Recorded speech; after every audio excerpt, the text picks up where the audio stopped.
Alright, y'all, we are back. I'm going to be talking about Astro Playroom. I'm going to be doing a review of the game. So, I'm going to talk about what it is.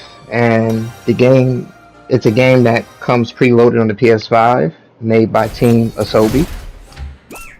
And now I'm going to talk about the gameplay of the game. So, the character you're playing as is Astro. It's a funny CPU that pretty much explores the world based on PlayStation console and hardware. So the Astro moveset is pretty much a spin attack. You have jumping abilities, and you actually get more abilities when you go through the different worlds in the game, and which is the frog, monkey, rocket ship, and ball. There are also hidden puzzles you find for PlayStation consoles, and accessories to unlock at the end.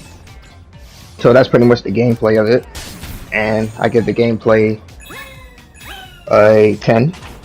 So I'm gonna go to the worlds now that you do in the game. So the first world is Memory Metals.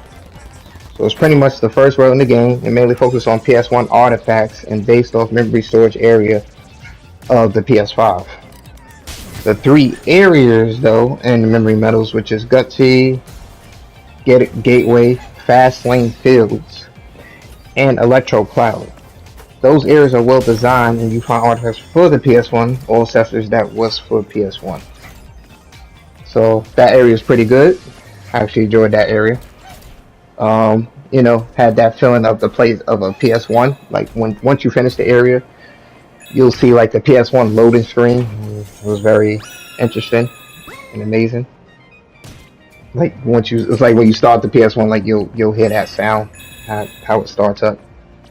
So the second world we'll be talking about is the SSD Speedway.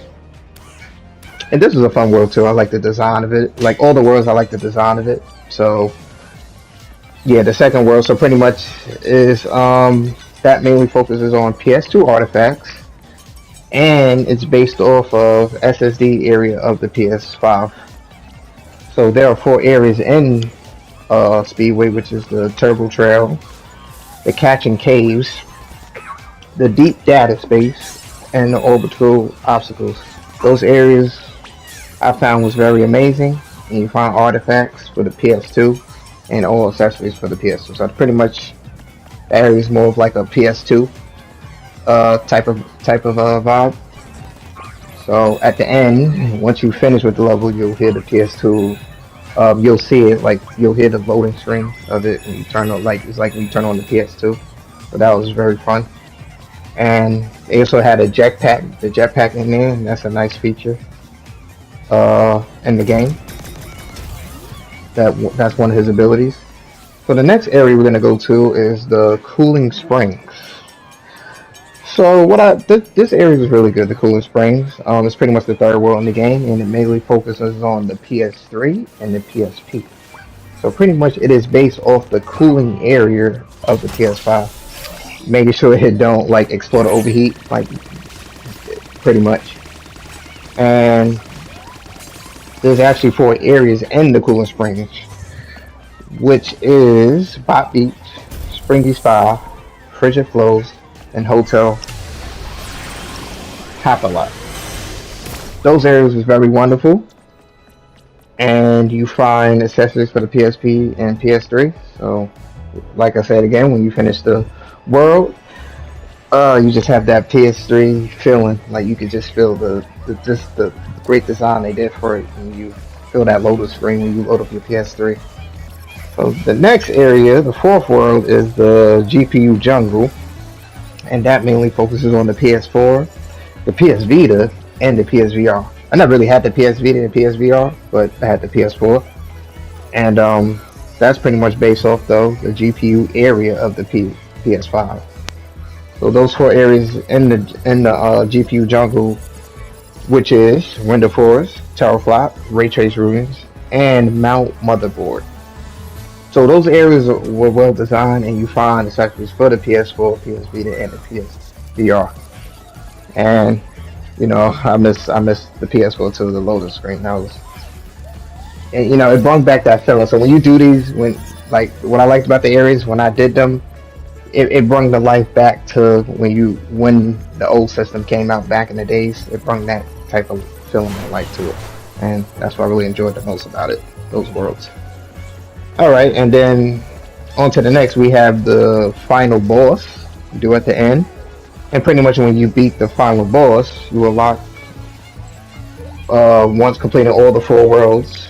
Once you complete all the other four worlds, you unlock the final boss, and the final boss, my opinion, was fun to fight. I really enjoyed it.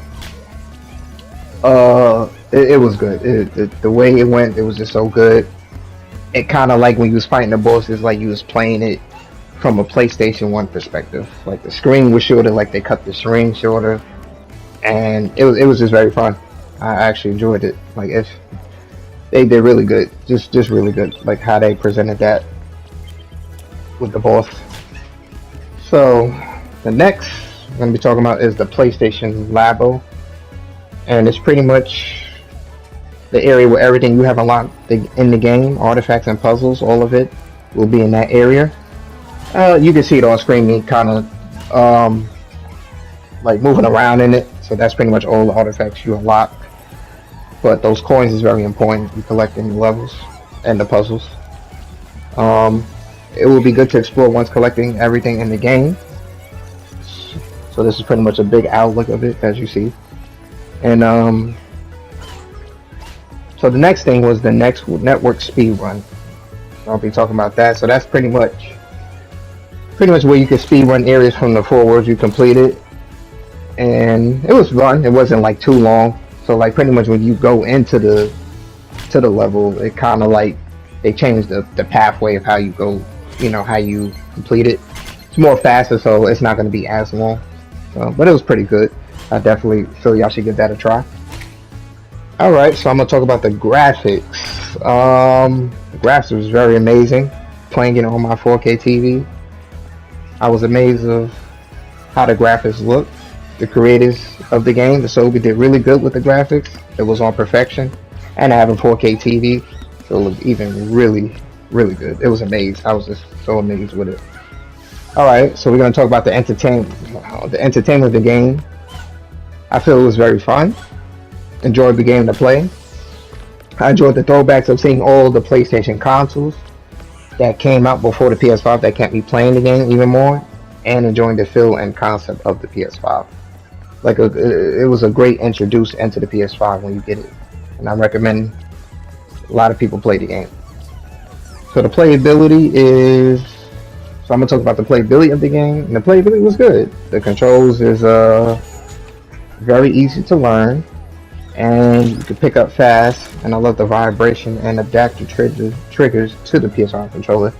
They did well with the implementing that in the game, like how you can have the, like when you going through the levels and playing the game, you have the feeling of the controller, feeling like how it feels. That was really good.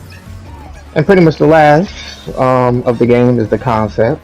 I feel the concept of the game was very excellent, showing the PS5 controller what it's really made of, and just the whole thing was very good. So my rating on the game, I would give it a 10 out of 10.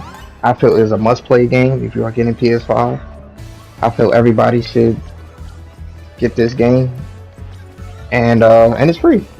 Free. Why not? Not even just because it's free, but just try it out. Try it out. It was amazing. I enjoyed every bit of it.